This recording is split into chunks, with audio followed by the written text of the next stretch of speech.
Hello friends, welcome to JV classes. So today we will study science chapter Moon and artificial satellites. So let's first talk about what is Moon.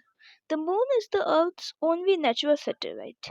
It is about 385,000 km or 385,000 km away from our Earth. As the Earth revolves around Sun, the Moon revolves around the Earth. It takes 27 days to complete one revolution around the Earth. अब friends moon जो है अर्थ की इकलौती natural satellite है। Natural satellite वो होता है जो सैटेलाइट तो जानते हैं जो किसी भी प्लेनेट के चारों ओर चक्कर लगाता हो, उसे ऑर्बिट करता हो। नेचुरल मतलब वो ह्यूमन मेड नहीं है, प्रकृति से बना है। आर्टिफिशियल सैटेलाइट्स आपने पढ़ा है, इसके बारे में आपको और ब्रीफिंग मिलेगी मेरे आगे की वीडियोस में। तो ये इकलौती आर्टिफिशियल नेचुरल सैटेलाइट है अर्थ की। सो ये अर्थ से 385,000 किलोमीटर या फिर इंटरनेशनल सिस्टम में 385,000 किलोमीटर दूर है। अब जैसे अर्थ रोटेट रिवॉल्व करती है सन के चारों ओर, वैसे ही मून भी रिवॉल्व करता है अर्थ के चारों ओर। जो मून को रिवॉल्व करने में जैसे अर्थ को 365 दिन लगते हैं ना, वैसे ही मून को 27 डेज लगते हैं अर्थ का एक चक्कर काटने में। और अपने एक्सिस में यानी कि रोटेशन में चक्कर काटने में उसे सेम टाइम लगता है 27 डेज का।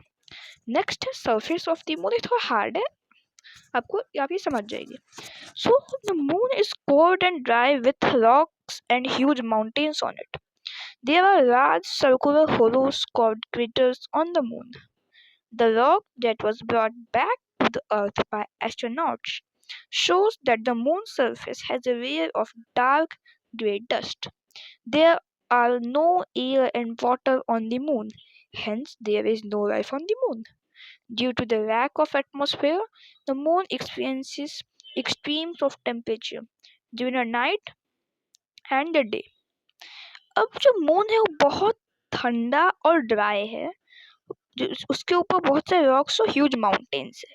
सो उसके ऊपर बहुत से लार्ज सर्कुलर होलोस है, सर्कल्स में बहुत सारे छेद बने हुए, होल बने हुए, जिनको हम क्रेटर्स कहते हैं।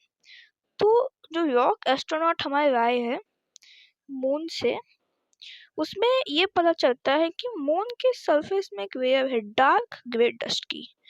अब मून में ना ही एयर है ना ही पानी है, जो तो बेसिक नीड्स होती है रहने के लिए, तो वो नहीं है मून पे। तो मून पे लाइफ पॉसिबल नहीं है। अब साइंटिस्ट और सब एजेंसीज वगैरह मिलकर कुछ ऐसा टेक्निक खोज रही है जिससे मून और मार्स पे लाइफ पॉसिबल हो, लेकिन फिलहाल ये अभी पॉसिबल नहीं है, आगे जाके हो सकता है। सो एटमॉस्फेयर की कमी से, यानी कि हवा की कमी से, हवा पानी दूसरी चीज़ों की कमी से मून में बहुत एक्सट्रीम टेम्परेचर होता है। यानी कि गर्मी सीजन तो नहीं होते वहाँ पे, दिन के समय बहुत गर्मी और रात के समय बहुत ठंडी। During the day time the maximum temperature on the moon is 123 degree centigrades and at night -233 degree centigrades. Furthermore, the moon gravity is 1/6 of the gravity of the Earth. On moon, you can lift objects that feel very heavy on the Earth. अब temperature की तो मैं बात करी, अब अर्थ जो moon में average temperature जो होता है डे टाइम का, वो 123 डिग्री सेंटीग्रेड्स होता है, जो कि बहुत गर्म है। और नाइट में ये बहुत बहुत बहुत ठंडा हो जाता है, -233 डिग्री सेंटीग्रेड्स। प्लस का मतलब गर्मी होता है, माइनस का मतलब सर्दी होता है टेम्परेचर में। सो अब एक मून के बारे में एक और फैक्ट है कि अर्थ की ग्रेविटी मून से बहुत ज़्यादा है।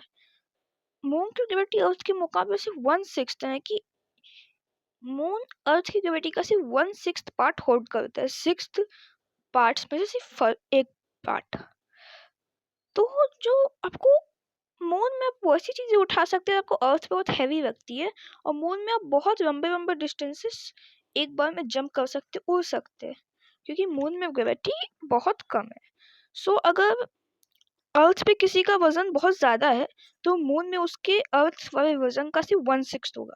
फॉर एग्जाम्पल किसी का वजन 36 kg है, तो अगर आप उसे 6 से डिवाइड कर दें, क्योंकि मून की ग्रेविटी 1/6 है अर्थ की, तो वो सिर्फ 6 kg होगा मून में। क्योंकि जो वेटिंग मशीन्स होती है वो ग्रेविटी के हिसाब से देखती है, प्लैनेट की ग्रेविटी के हिसाब से। तो अर्थ की ग्रेविटी में आपको एक्चुअल वजन पता चलेगा, जबकि मून की ग्रेविटी में आपको कम वजन पता चलेगा। आप किसी और प्लैनेट चलेगा जिसकी ग्रेविटी अर्थ से स्ट्रांग है तो आपको ज़्यादा वजन मिलेगा। कम ग्रेविटी वाला प्लैनेट चलेगा तो कम वजन मिलेगा। अर्थ पे रहे तो जैसा मिलता है तो वैसा मिलेगा। सो अगर आपको मेरी वीडियो अच्छी लगी है तो प्लीज़ मेरे चैनल को लाइक कीजिए, सब्सक्राइब कीजिए, वीडियो को शेयर कीजिए। Thank you guys.